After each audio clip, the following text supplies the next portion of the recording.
Hello everyone. After a lot of preparation, we're finally there. We're finally going to take all the pieces that we've learned so far about these features of rational functions, let's put them all together, and let's make some beautiful graphs. Okay, so let's get started. So putting it all together. All my black markers ran out using this purple marker that I have. I don't know if you can see that it's purple, but I don't know. Purple's fun, so I'm excited.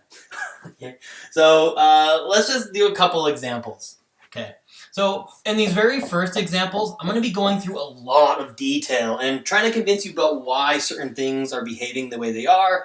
Again, we're going to make some observations, and then we'll be able to throw these type of graphs together a lot quicker. So it's going to be kind of similar to when we were graphing polynomials. We were looking at the roots of the polynomials. We were trying, man, how do I figure out if they bounce, if they cross? We made these sign charts. And then we realized, hey, we could just look at multiplicity, and it made it a lot easier.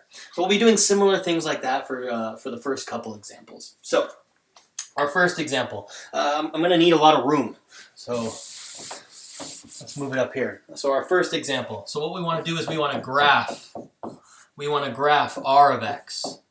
R of x, which is equal to, let's say, 2x squared plus 10x minus 12 all over x squared plus x minus 6. Okay. So the very first thing you're always going to want to do, and I mean always, don't skip this step, because we'll find here pretty soon we haven't talked about these things called holes yet. We're going to want to watch out for those. We won't see any in these examples at first, but what you're always going to want to do before you start writing down x-intercepts, y-intercepts, vertical asymptotes, horizontal asymptotes, you got to factor it first. You got to factor the numerator, you got to factor the denominator. Always the first step. Okay, so let's do that. So how are we going to factor this? Well, notice the numerator I can factor out of 2. So I'll be left with x squared plus 5x minus 6. Okay, and the denominator, how will that denominator factor? The denominator, I need some sort of combination of 2's and 3's. Okay, the middle term here is positive, so the bigger of them has to be positive. So this should work. Okay, so now let's continue factoring. So I get a 2. This is going to factor to, what are we going to get? Still I need combinations of 2's and 3's. Okay, I think in this case, I can't work with 2's and 3's. It's got to be a 6 and a 1.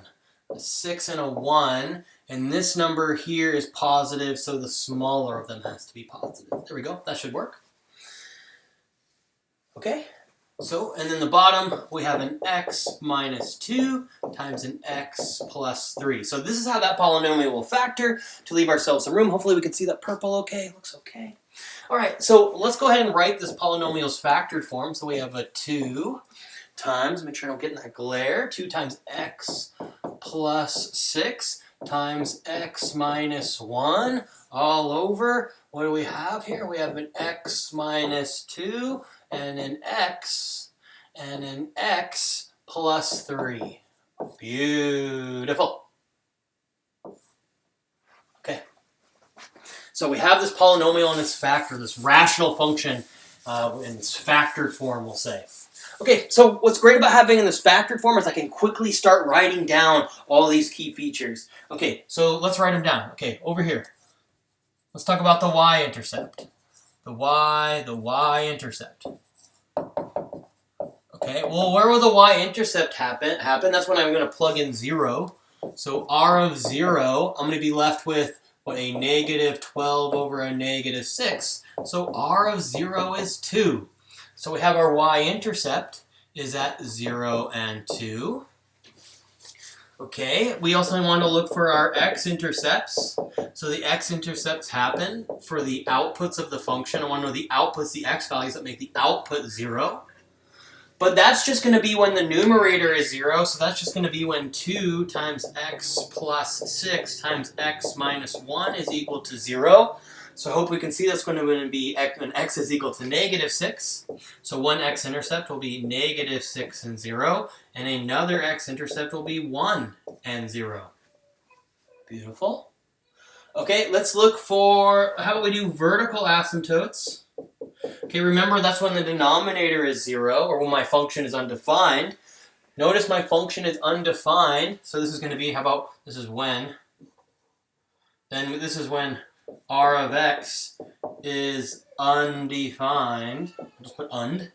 So that's going to be when, well, that's going to be when x minus 2 times x plus 3 equals 0, because I can't divide by 0. So the vertical asymptotes will be the horizontal line, the vertical asymptotes will be the vertical line, x equals 2, and the vertical line, x equals negative 3. There are vertical asymptotes. Okay, now let's look for our horizontal asymptote. Okay, a horizontal asymptote. Okay, well, let's look back up here. Okay, it looks like the numerator and denominator have the same degree, so they're tied in the war. So they're going to settle on the ratio of their coefficients, so they're going to settle on 2 over 1, or a horizontal asymptote will be y equals, how about I put 2 over 1, just to kind of show you, think of it as like kind of a hidden 1 here. So the horizontal asymptote will be y equals 2. Will be y equals 2. So we have all our nice features here. Okay, so with these features, we can start trying to make a graph. Okay, so what I'm going to do here, we need to make ourselves some room here. So let's see, how much room do I need? Okay.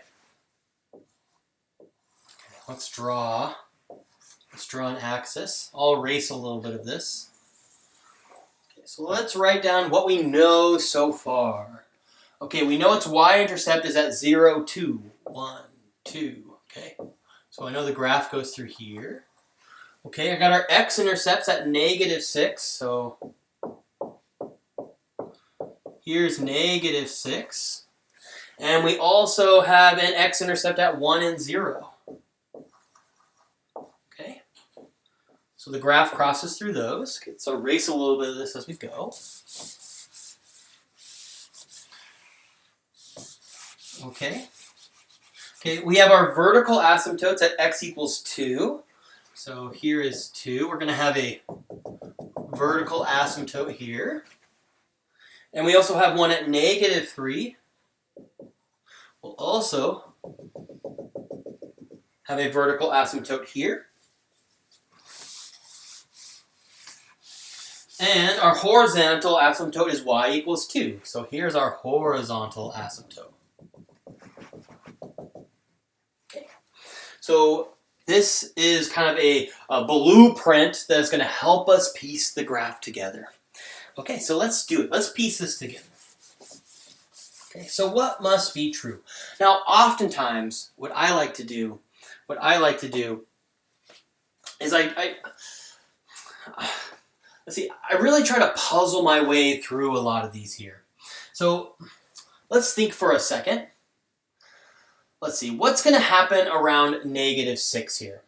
So let's figure out if the graph crosses through, or I guess one thing that we should notice here is I've really partitioned my graph into 3 pieces.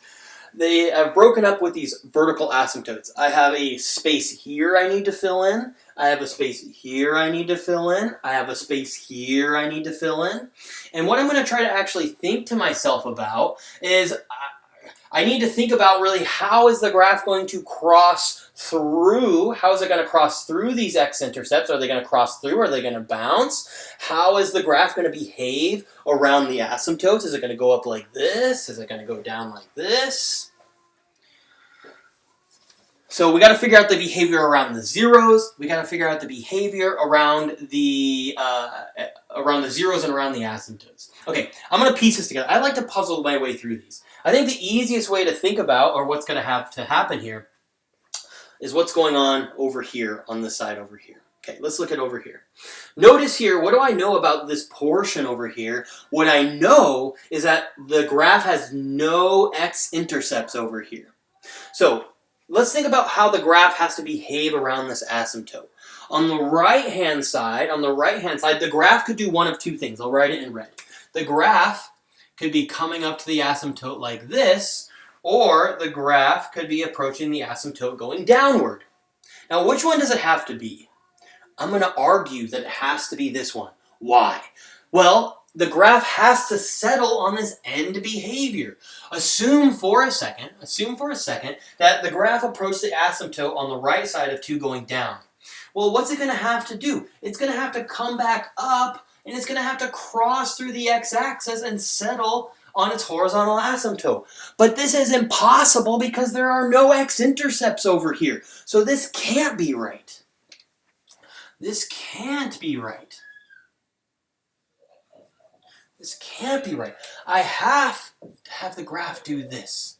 The graph has to, I'll write the graph in red. The graph has to do this. It has to do that. Okay? Okay, let's think about what's going to be happening on the right-hand side. Okay, so again, I have two different possible situations. Well, let's see here. What could the graph do? I don't know if I can necessarily puzzle my way through this one over here. The graph is going to come down. It could possibly cross through and hit the asymptote this way. It could come through and it could bounce off the -6 and come up. So it could be either or. So what we might be able to do is let's go ahead and make a sign chart. Let's go ahead and make a sign chart. Okay, so I need to figure out the behavior around -3 and around 2. Okay, so we'll make a little table here. So what we have here is we want to take a look at the factored version here. So we'll kind of keep this in our head. We have this 2 times the x plus 6 times the x minus 1 all over. Looks like we have an x minus 2 and an x plus 3. Okay, let's make a sign chart. So what's going to be happening to the left of -3? So how about I do -3? This little tick here will mean to the left. What's going to happen to this function, -3 to the right? I'm a little bit bigger than -3. Okay, what's going to happen if I'm at something that's a little smaller than 2? And what's going to happen when I have something a little bit bigger than 2? Okay, so we're going to pick points here, kind of like we have a sign chart. Okay, so let's pick a number that's a little bit less than -3. A little bit less than -3. So, I don't know, you could pick like, I don't know, how about x equals -4?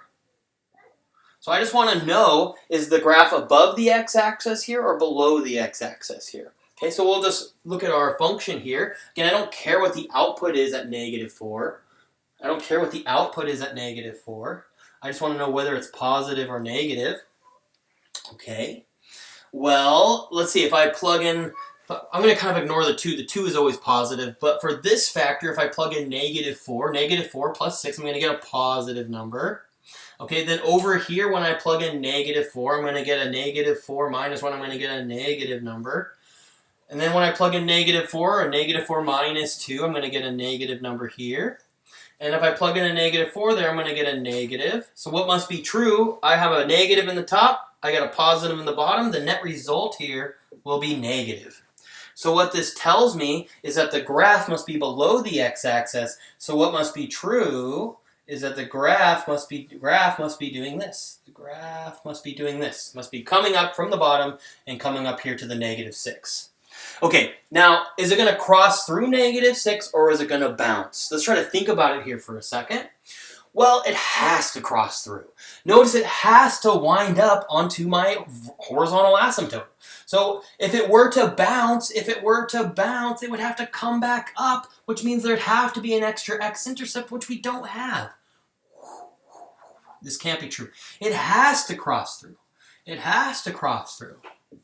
And if we actually think where we got this -6 from, that came from this factor of x plus 6. It has a multiplicity of 1, so you could think that it would have to cross through. Okay, now what's going to happen on the other side? Okay, is it going to be coming down and is it going to be coming back up? Or is it going to be coming down this way? Well, you could make a sign chart here, and I will, but you could also puzzle your way through this. I argue that it can't look like a downward volcano around this asymptote. It can't be approaching this way. Why? It has to hit this y-intercept. Notice if I were to do this, the graph would come up and it would have to cross through. It would have to cross through the x-axis to get to the y-intercept. I don't have any roots here. This can't work. This can't work. This can't work. It has to be going this way. It has to be. It has to be. It has to be doing this. Okay, and if you make a sign chart, we could see that. Let's pick something between -3 and 0. I don't know. How about we pick a test point like x equals -2, for example. Okay, well, if I plug in -2, If I plug in -2, okay, -2 plus 6, I'm going to get out a positive. I'm testing the point -2.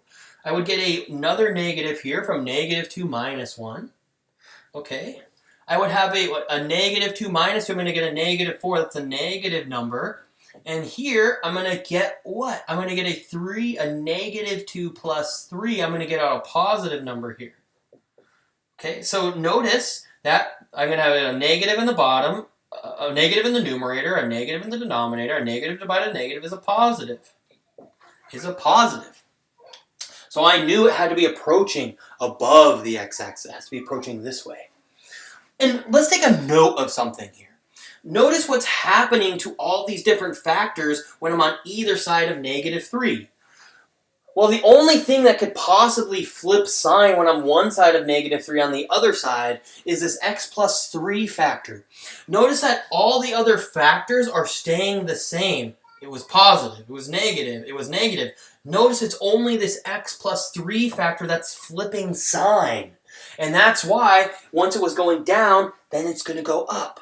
You could almost think that this asymptote at x equals -3, we could also have a similar idea of multiplicity. It has a multiplicity of 1. This x equals -3 came from this factor. It has a 1 here. So is it going to stay the same behavior around the asymptote, or is it going to flip? Well, we'll learn with the next example. Since it has an odd multiplicity, it's going to have opposite behavior around the asymptote. If it had an even multiplicity, it would have the same behavior around the asymptote. Okay, from here, I think we can continue just piecing this graph together. What has to happen? Well, I guess there are two situations that could happen here. And so, well, the graph could come down. The graph could come down and it could bounce and it could possibly go back up. We can't rule that out. Or it could cross through. Okay, I'm going to argue that it has to cross through. A few reasons why it has to cross through. One thing you could ask yourself, is it going to bounce off of 1? Or is it going to cross through? Well, the root at x equals 1, the root at x equals 1 came from the x minus 1 factor. It has a even multiplicity, it has an odd multiplicity, it has a multiplicity of 1, so it has to cross through. It has to cross through. Okay, and it would have to be going all the way down. Okay, if you want, you could do sign charts around the asymptote x equals 2. I don't know, how about we plug in a number between 1 and 2? I don't know, how about x equals 1.5, for example? X equals 1.5. Well, if I plug in 1.5, 1.5 plus 6 is a positive number. 1.5 minus 1 is a positive number. 1.5 minus 2 is a negative number. And 1.5 plus 3 is a positive number. So I get positives in the top. I get a negative, a positive by a negative. This is a negative number. The net result here is negative, so it has to be going down. And then similarly on the other side, if you pick something bigger than 2, how about x equals 3, for example? Well, if I plug in 3 plus 6 is positive. 3 minus 1 is positive. Okay, 3 minus 2 is positive. And 3 plus 3 is positive. Okay, so the net result, I hope you believe, is positive. Now notice again that this asymptote at x equals 2, we got that from this x minus 2 factor. Notice it has a multiplicity of 1, so it's going to have opposite behavior. And we can see why that has to be true, because notice when I went from this side of 2 to this side of 2, if I look at all those factors, the only thing that actually changed sign was the x minus 2 factor and went from negative to positive. So because this has a odd power on it, when it flips sign, it's going to change sign. If it had an even power, like a 2 here, on one side it would be positive and then it would stay positive, so it actually would have had the same behavior. So in a similar fashion, you could think of the multiplicity of asymptotes and the multiplicity of the x-intercepts. So this here is a graph, our first graph of this rational function. I promise you'll be able to go through these a lot quicker. I'm trying to show a lot of detail here. So here's our graph. Let's do another one. Our next example. Okay.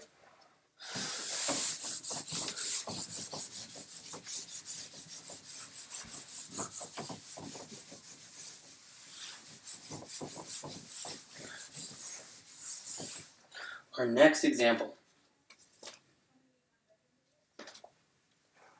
Okay, as an example. Okay, for this example, let's assume that the problem already has it factored for us.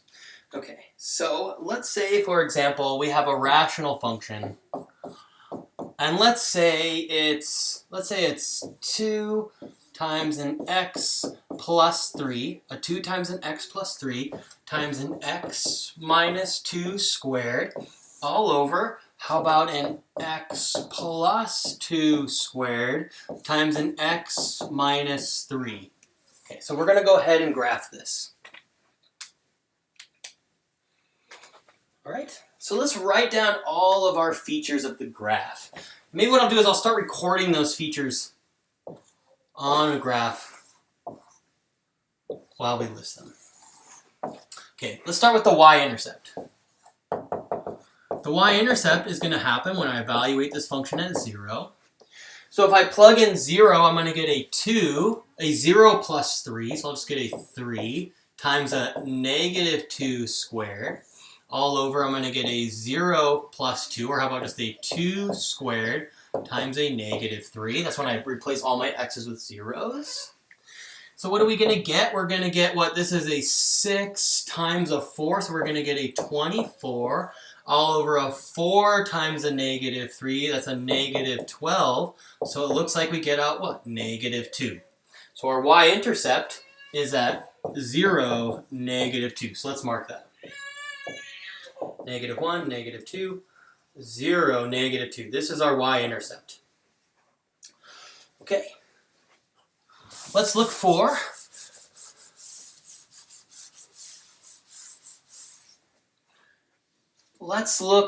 how about the x-intercepts? Okay, the x-intercepts. Okay, that's when r of x is equal to 0. So remember, this is only going to be 0 when the numerator is 0. So it looks like I have an x-intercept at what? At negative 3, 0. If I plug in negative 3, it's going to 0 out the numerator. And I also have an x-intercept or a root at 2 and 0. So let's mark those. So 1, 2, 3. Here's negative 3. Okay, and 1 and 2, 1 and 2. Okay. So there are x-intercepts. Okay. Maybe we should note that this x-intercept, 2, has a multiplicity of 2, and this x-intercept of a negative 3 has a multiplicity of 1. Okay, let's do the vertical asymptotes. Okay, the vertical asymptotes are where the denominator is going to be 0. So that's where the function's undefined. So we'll have a 1 at the vertical line, x equals negative 2, and at the vertical line, x equals 3. Okay, so at x equals negative 2, so here's negative 2, so we'll have a vertical asymptote here, and at 3.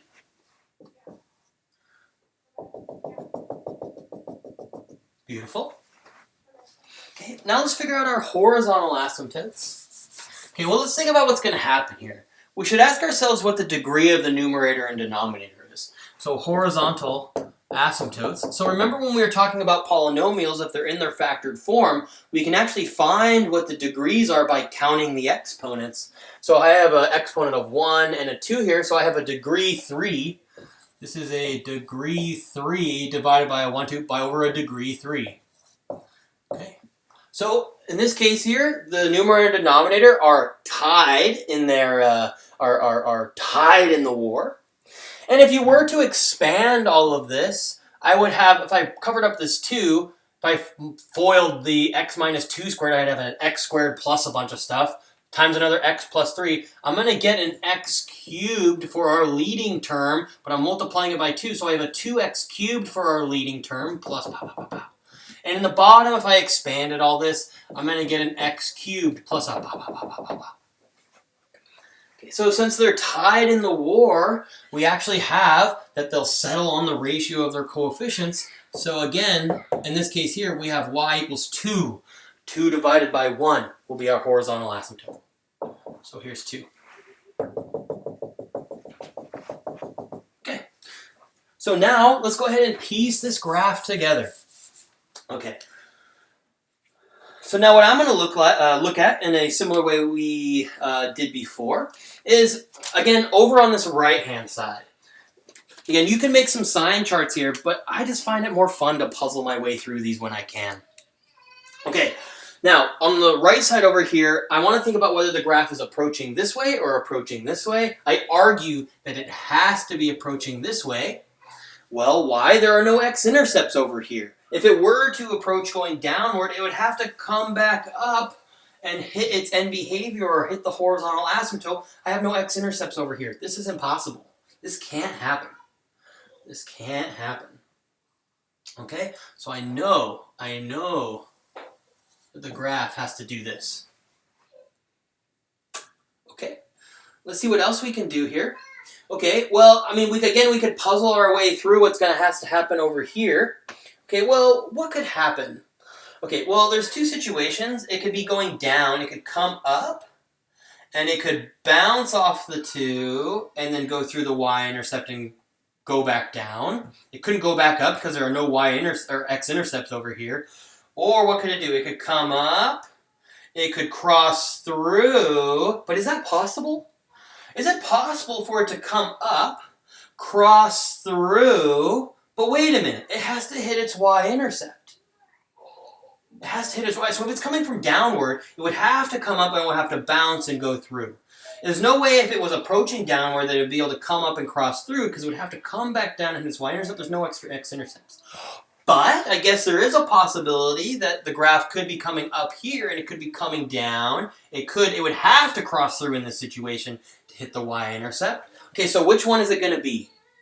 Okay, well, how am I going to know? Well, x equals 3. Notice here, the x minus 3 piece where that vertical asymptote came from has a multiplicity of 1. I know that it has to have opposite behavior. It's going to have opposite behavior around this asymptote. And if you're not convinced about that, let's just make a little sign chart here. So, what if we have x being equal, let's think about x equals 3 on the right of it, and then x equals 3 from the left of it. Okay, and let's just plug in values around here. I don't know, how about we pick a value of like x equals 4, and how about something like x equals, I don't know, something between 2 and 3, how about 2.5? Okay, so if I pick something a little less than 3, like 2.5, and plug this in here, well, 3... Or what am I picking here? I picked 2.5. So 2.5 plus 3, that'll be something that's positive.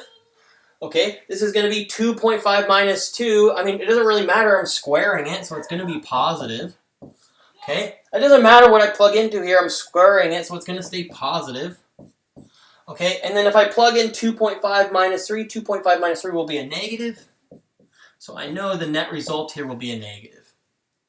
If I plug something bigger than 3 in, like x equals 4, well, I'm going to get a positive from here. It doesn't matter, I'm squaring that one, so it'll be positive. Okay, here I'm squaring that also. But now if I plug in 4 minus 3, that's something that's positive. So the net result here will be positive. So notice on the right-hand side, it has to be positive. On the left-hand side, it has to be negative. Now, how could I have figured that out really quick? Well, notice I could have thought about the multiplicity of this asymptote. Notice when I'm on either side of 3, the only one of these factors that could possibly flip sign is this one. Notice, on one side it was negative, the other side it was positive, all the other factors stayed the same sign. So it has to have the opposite behavior. So now it has to be doing this, okay? Notice it can't cross through to, it has to bounce, because if it were to cross through, I'd have to come back down to my y-intercept, but the y-intercept's down here and I don't have any x-intercept, so it has to bounce and cross through. Okay, now what should agree here is that our multiplicity on the root 2 should be even. X minus 2, that's where we got that x-intercept. It has a multiplicity of 2. It should bounce. It should bounce. It has to.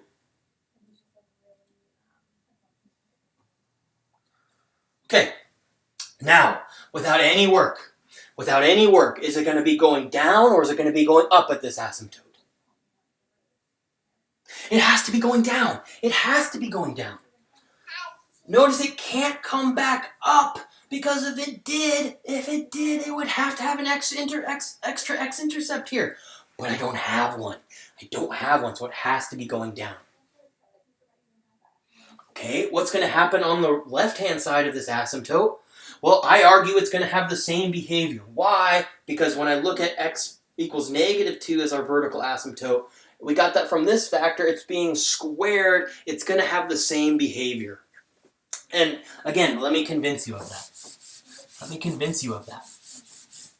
Okay, well, again, let's just say I have something a little bit bigger than -2. Something between -2 and 0, or let's look at a number. Let's look at a number. What? X equals -2. Let's look at a number that's a little bit smaller than -2, and let's look at a number that's a little bit bigger than -2.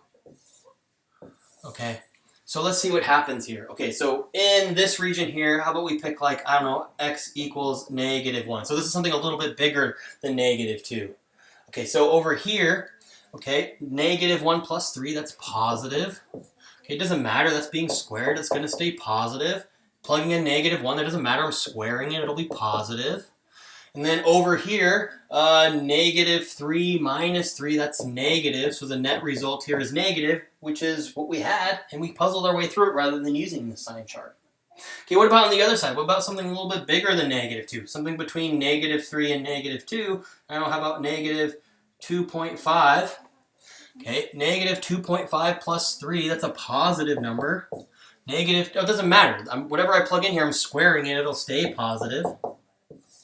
Okay, if I plug in -2.5 here, it doesn't matter, I'm squaring it, it stays positive. And -2.5 minus 3, that's still going to be a negative. Okay, let me highlight the factor. How do I do this in purple? This one here in purple.